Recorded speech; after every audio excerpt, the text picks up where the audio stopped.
Booyah!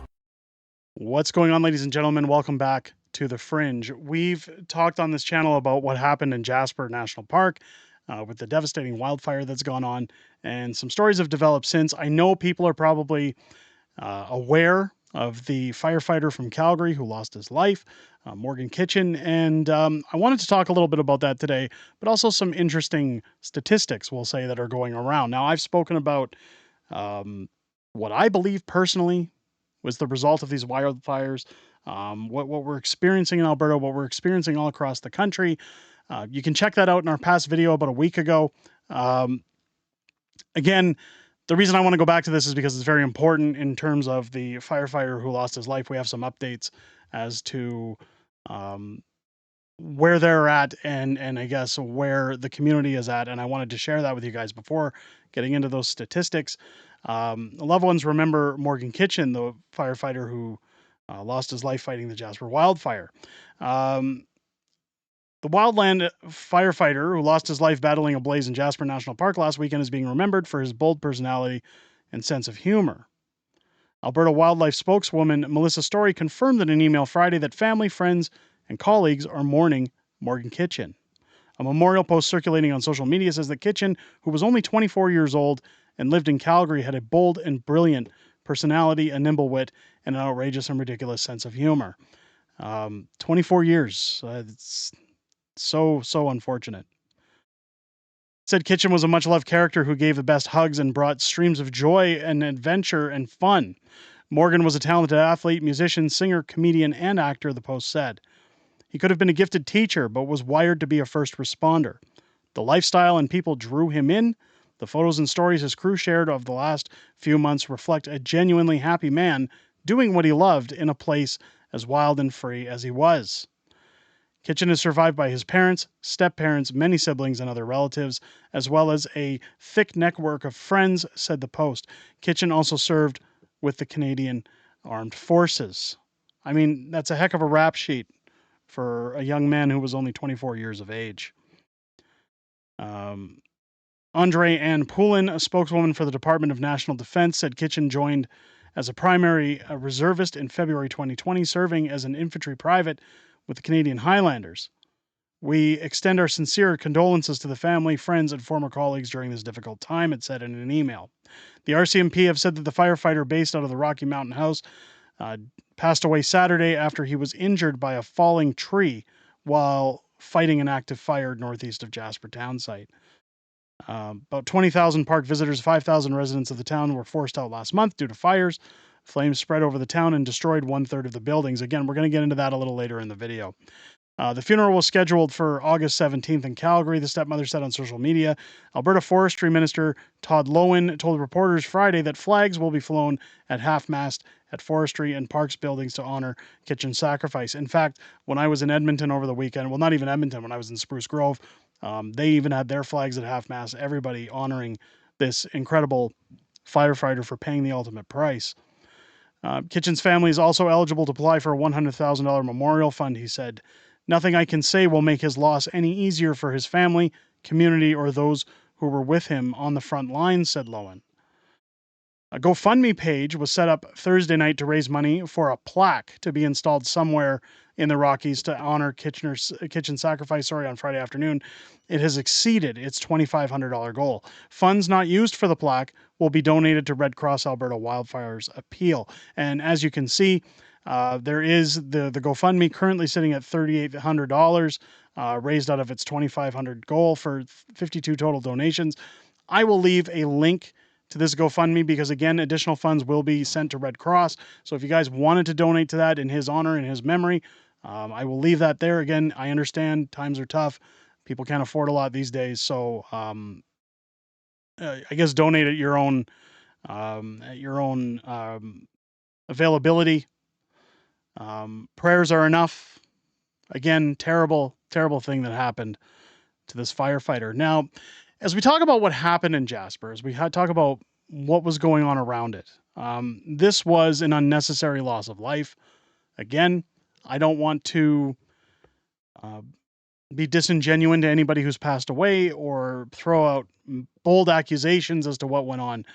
A friend of the channel, Marty up north, coming up with a pretty good explanation as to what's going on here, and something that, again, I don't want to throw anything out today. Again, if you want to know my opinion, you can go back and watch the previous video I did on the Alberta wildfires. I've stated my opinion in there, but this does raise some questions. This is the current Alberta forest fire situation. I find it interesting that there have been no fires in Wood Buffalo National Park this year. It's like there's a magic boundary protecting the park. I also find it interesting that most fires originate about 10 kilometers from small towns like Edson, Fox Creek, Drayton Valley, and Jasper, usually at the end of a dirt road. P.S. There are no roads in Wood Buffalo National Park. So again, if you look at this map, here's Wood Buffalo National Park, and you can see everything all around it. 2 small yellow labeled fires just outside. But if you look at the border of that park, nothing inside. Now, keep in mind, this is government-owned wildlife sanctuary, I believe, which is very troubling. It does raise questions because when you look all over Alberta, you can see where everything's going on. Now, the reason I say it's questioning. Now, I'm not saying that fires have to break out everywhere, or that it couldn't be any more than happenstance. But what you're seeing here and what Marty's talking about is the cause of these catastrophic events. Most of the time are people, kind, as Justin Trudeau says. People who don't put out their campfires properly, people who throw cigarette butts out the window, people who are careless when it comes to following fire bans that say, well, it's cold outside, I'm in the middle of nowhere, I'm going to have a fire, I'm going to clearly ignore the rules. Alberta, at least around Calgary, I don't know about the rest of Alberta off and on throughout the summer months, but Calgary itself has had a very dry summer this year. We only started to see our first spots of rain probably last week. And again, we hadn't had rain since about early June at that point. I don't know about the rest of the province. But again, this shows when you go through the BC interior, there's fire bans everywhere right now. You're not allowed fires while camping. If you go camping in Alberta, no fires are permitted anywhere. It's very dry. Yet we see these things happening across the province. It's all, for the most part, human neglect. But I still raise the questions like Marty says. They all originate about 10 kilometers from small towns, usually at the end of a dirt road. Now, I've spoken about DEWs. We've talked about, is this all a government setup? Is it so that they can buy up the land so that they can rebuild, do 15-minute cities? You call it whatever you want to. When you look at that map, when you look at the fact that a government park is purely protected while everywhere else burns, I don't want to call anything out or say that it's indefinitely something, because again, I would want proof of those things. When I spoke about DEWs, I was mostly talking about what viewers had talked about in the comments, what the talk around town was, so to speak. But does it not raise questions? When you look at how the government enacts the Emergency Act, when you see how they behave with pandemics, how they behave with restrictions, how they behave with lies and scandals, does it not raise the eyebrow a little bit to ask, this firefighter who lost his life, was it necessary? Is what happened in Jasper National Park set up? Is it negligence?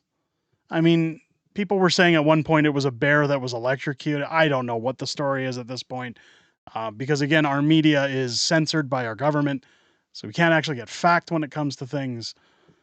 Your guess is as good as mine, but let me know what you guys think down below in the comments, ladies and gents.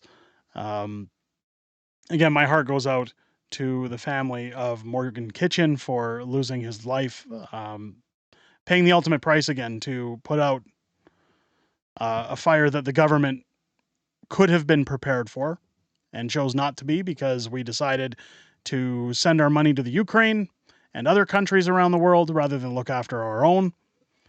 But this is on them. That man's death is on our government, whether it be provincial, municipal, or federal, that had the options to properly outfit our country with the equipment necessary to fight these catastrophes and chose not to. Alberta is sitting on a massive surplus this year. And again, my questions are asked. Why are we not buying equipment? Whether it's our jurisdiction or not, why are we not looking after our parks, our people, and their safety so that people like Morgan Kitchen don't have to pay the ultimate price? Let me know what you guys think down below. If it's your first time here, I hope this video has earned your subscription. Make sure as you're hitting that button, you click your bell for notifications. Join me live here on the channel each and every Friday night for my live show, Friday Night Fringe, starting at 8 p.m. Central, 6 p.m. Pacific here on the channel. I go over everything that's happened this week on YouTube and politics, as well as a little bit of back and forth with you guys in the community, as well as my wife, Mrs. Fringe, now joining me on those live streams. We always look forward to hearing what you guys have to say outside of making these videos, and look forward to the questions that you ask us during those live streams. I hope to see each and every one of you there this Friday night, and hope you have a great rest of your day and enjoyed this video. I'll catch you on the next one.